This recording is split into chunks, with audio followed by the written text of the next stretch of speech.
श्री गुरु भक्ति योग। महान गुरु में स्थित चमत्कारिक आध्यात्मिक शक्ति के द्वारा शिष्य में जो अद्भुत परिवर्तन किया जाता है, उस उपकार के महान ऋण का पूरा वर्णन करने की शक्ति वाणी में नहीं है। सद्गुरु साक्षात ईश्वर है, ऐसा जो कहा गया है वह सत्य ही है। उनकी महानता शब्दातीत है। गुरु का सानिध्य प्रबल आध्यात्मिक स्पंदनों के द्वारा शिष्य को ऊंची भूमिका पर ले जाता है और उसे प्रेरणा देता है। गुरु की महिमा शिष्य की स्थूल प्रकृति का परिवर्तन करने में निहित है। सद्गुरु के पूज्य चरणों में आश्रय लेना ही सच्चा जीवन है, जीवन जीने की सही रीति है। गुरु की शरणागति में जाना यही आत्म साक्षात्कार का मार्ग है। जब तक गुरु में अविचल श्रद्धा ना हो, तब तक किसी को भी परम सुख भोगने को नहीं मिलता। हमें अयोग्य लगता हो, फिर भी गुरु जो कहते हैं वो योग्य ही है। गुरु के उपदेश में अविचल और अविरत श्रद्धा सच्ची गुरु भक्ति का मूल है। गुरु सदैव अपने शिष्य के हृदय में बसते हैं। कबीरदास जी कहते हैं, गुरु और गोविंद दोनों में समक्ष खड़े हैं तो मैं किसको प्रणाम करूं। धन्य हैं वे गुरुदेव जिन्होंने मुझे गोविंद के दर्शन करवाए। केवल गुरु ही अपने योग्य शिष्य को दिव्य प्रकाश दिखा सकते हैं। गुरु अपने शिष्य को असत में से सत में, मृत्यु में से अमरत्व में, अंधकार में से प्रकाश में और भौतिकता में से आध्यात्मिकता में ले जाते हैं। भागवत पुराण में भगवान वेद व्यास जी ने कहा है, यदि काम पर जय प्राप्त करनी हो तो देह की नश्वरता पर विचार करो। मृत देह को देखो, शव पर विचार करो, व रोगी शरीरों की हालत देखो। लोभ को जीतना हो तो कमाए हुए धन का दान करो, और मोह को पराजित करना हो तो विवेक से काम लो। अहंकार को विजित करना हो तो अपने से श्रेष्ठ व्यक्ति को देखो। धन के अहंकार को जीतने के लिए अपने से अधिक धनी को देखो। विद्या के अहम को जीतना हो तो अपने से बड़े विद्वान को देखो। अपनी बुद्धि और चालाकी का अधिक गुमान हो तो अपने से अधिक चालाक लोगों में रहो।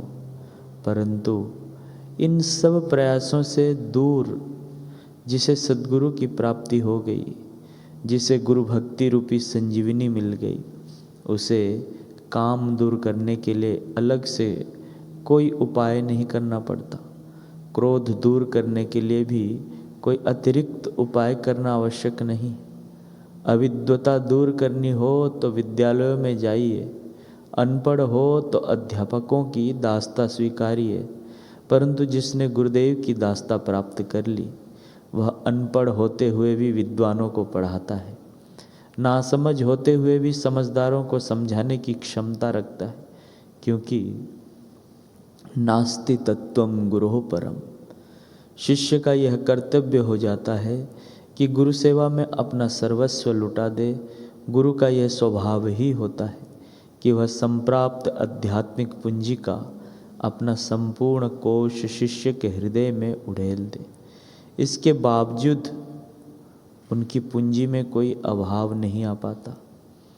जिस शिष्य में गुरु के प्रति अनन्य भाव नहीं जगता, वह शिष्य आवारा पशु के समान ही रह जाता है।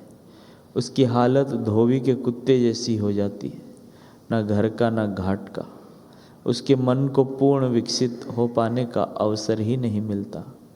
अधिक भटकने से उसका मन नास्तिक भाव में आ जाता है और वह खिन्नता अनुभव करने लगता है।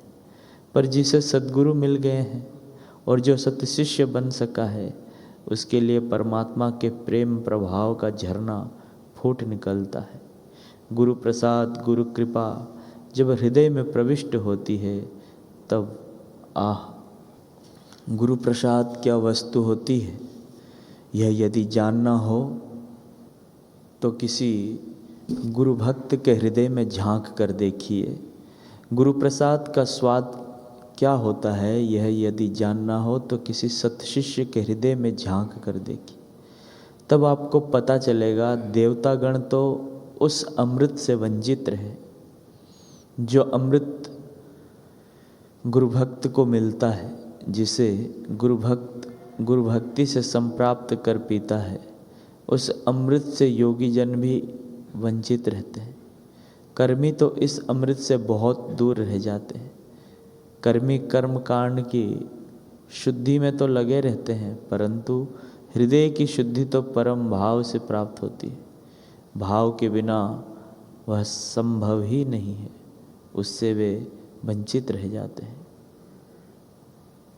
तीर्थों में स्नान करने से एक फल मिलता है, परंतु यदि कोई गुरु भक्त मिल जाए और उसके सानिध्य में रहें तो 4 फल मिलते हैं।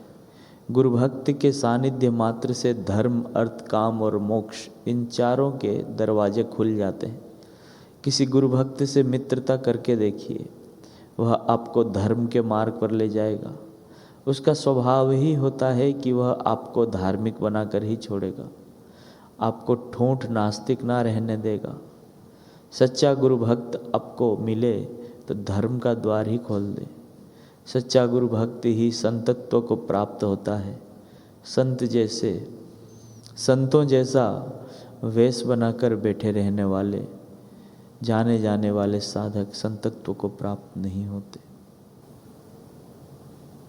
तीर्थ नहाए एक फल, संत मिले फल 4, सद्गुरु मिले अनंत फल, कहत कबीर विचार। ऐसे कोई संत मिल जाए, ऐसे गुरु भक्त मिल जाए तो हमें समझ में आएगा कि हम अब तक तो धुआं ही चाट रहे थे, पानी बिलो रहे थे कि मक्खन निकलेगा। हीरों की धुन में पत्थर चुनकर व्यर्थ का भार उठाए फिरते रहते थे। ऐसे किसी बिरले से भेंट होते ही कर्मकांडियों के तो होश ही उड़ जाएंगे। परमहंस रामकृष्ण देव की परीक्षा लेने एक पंडित आए। रामकृष्ण की मस्ती देखकर वे तो चकित हो उठे। उनका ईश्वरीय आनंद देखकर वापस लौटते हुए उन्होंने रामकृष्ण जी के शिष्यों से गदगद कंठ होकर कहा, गाड़ियाँ भरी जा सके इतने ग्रंथों का अध्ययन मैंने किया है, पर आज जाना कि मैं तो व्यर्थ बोझ उठाए हूँ। अमृत तो आपके रामकृष्ण जी पी रहे हैं और उनके कृपा प्रसाद का स्वाद आप लोग पा रहे हैं। हम तो नास्तिक, हम तो मस्तिष्क में बोझा भरे हुए पंडित हो गए हैं। पुस्तकें पढ़ पढ़ कर गुरु बन जाने में कोई सार नहीं है। ऐसे निगुरे गुरुओं की कोई आवश्यकता नहीं। आजकल समाज में ऐसे किताबी गुरुओं की बड़ी भारी भीड़ हो गई है। कोई सद्गुरु का प्यारा मिल जाए तो चारों पुरुषार्थ के द्वार खुल जाएं। धर्म, अर्थ, काम और मोक्ष के द्वारों की क्या मजाल है कि वे बंद रहें। जब कोई सद्गुरु का प्यारा आपका हाथ पकड़ ले तो निश्चित ही जानिएगा कि आपके लिए धर्म, अर्थ, काम और मोक्ष के द्वार बंद नहीं रह सकते।